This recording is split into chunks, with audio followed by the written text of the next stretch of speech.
Unibord, c'est une usine de panneaux particules, puis de panneaux mélamine. On fait de la finition mélamine aussi. Moi, je travaille au démêlage. Quand il part du démêlage, normalement, il est prêt à être embarqué sur les vannes. Mettons, les panneaux sont empilés un par-dessus l'autre. Dans le fond, s'il y en a un qui est brisé ou s'il y en a un qui a un défaut, s'il est brisé, on l'enlève. J'ai un câble. Là, il faut que j'aille virer à la caserne.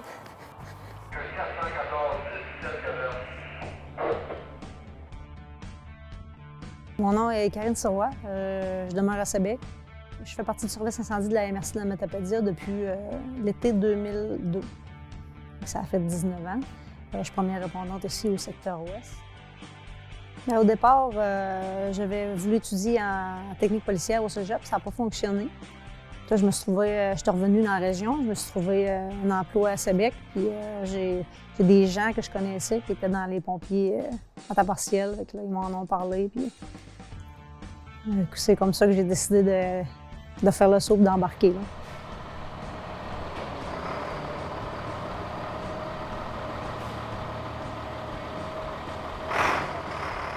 À mes débuts, il y avait juste moi de filles. Là, présentement, on est 3 dans la MRC. Mais moi, je te dirais que même dans mon milieu de travail personnel, je travaille majoritairement avec des gars dans une usine. J'ai jamais eu de problème avec ça. Puis même les gars ont toujours été corrects. En tout cas, pour ma part, je peux pas chialer, ça a toujours été correct. Je m'appelle Laurie Allard-Pelletier. Je suis pompier à temps partiel au service incendie de Matane depuis 2015. Je travaille aussi comme horticultrice pour la ville de Matane. Il n'y a même pas 10 ans, là, je pensais qu'une femme pompier, ça n'existait pas. Quand j'allais travailler, je passais devant la caserne. Puis je voyais des fois une fille rentrer à la caserne en uniforme. Ben voyons donc, toi. Parle, jase avec des collègues à job, me rends compte qu'il y a des pompiers qui travaillent avec moi aussi. Dont un, Mathieu, qui me dit « Ben oui, Laurie, je te verrai comme pompière, toi, t'as tout ce qu'il faut. Voyons donc, je suis pas assez forte, je suis pas assez si. » Il dit « Non, il dit « T'as tout ce qu'il faut. » Puis comme de fait, dans cette année-là, ils ont lancé un appel, chercher des nouveaux pompiers pour commencer une nouvelle formation. Fait que je me suis dit « Écoute, je vais commencer par m'essayer. » Il y avait des tests physiques, il y avait des tests, des entrevues, puis tout ça. J'ai dit, je perds rien de l'essayer, tu sais. Fait que je me suis lancée. Un petit peu excitée comme une petite fille. Je crois pas que ça ait de l'importance. Peut-être il y a plusieurs années. Quand j'ai fait mes débuts, il n'y en avait pas. Il n'y en avait pas beaucoup. Puis nous, il y avait juste moi, dans le fond, ici. Mais aujourd'hui, si je regarde dans la ville, dans les services incendie, même les permanents, il y en a de plus en plus. Puis il y a même des femmes qui sont officiers. Je pense qu'à cette heure, il n'y a pas de problème à être femme d'un service incendie. Mettons que les mentalités ont changé au fil des années.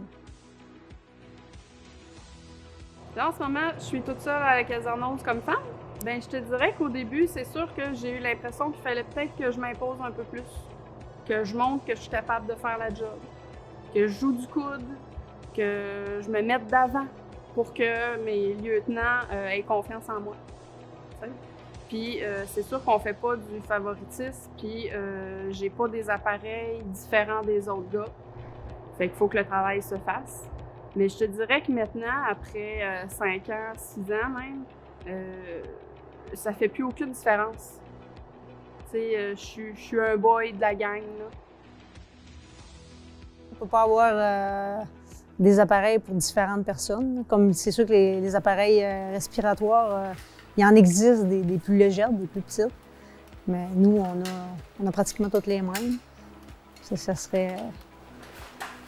C'est sûr que moi, j'aimerais bien en avoir une plus légère, là, mais il faut que ça soit toutes les mêmes pour toute la caserne. Pour les cylindres aussi, les cylindres d'air qui vont dessus, si on change d'appareil, c'est plus les mêmes non plus. La première chose que je dirais à quelqu'un qui me dirait « Ah, peut-être que moi, je voudrais être pompière », je te dirais « Essaye-le. »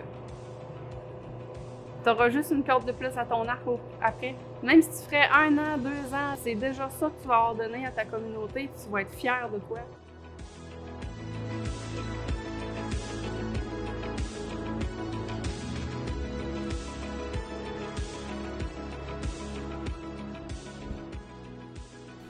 Ben moi, ce que je dirais aux jeunes filles qui veulent devenir pompières, c'est de ne pas lâcher, puis de faire s'ils veulent vraiment, puis qu'ils ont vraiment envie de le faire, de le faire.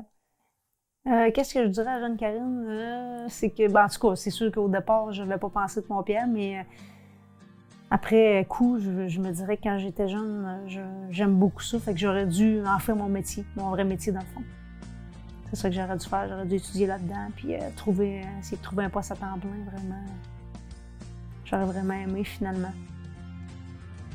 Faire ça de ma vie, dans le fond, à temps plein. Je dirais à Laurie, là, qu'un jour, là, ça allait être elle, la super-héros.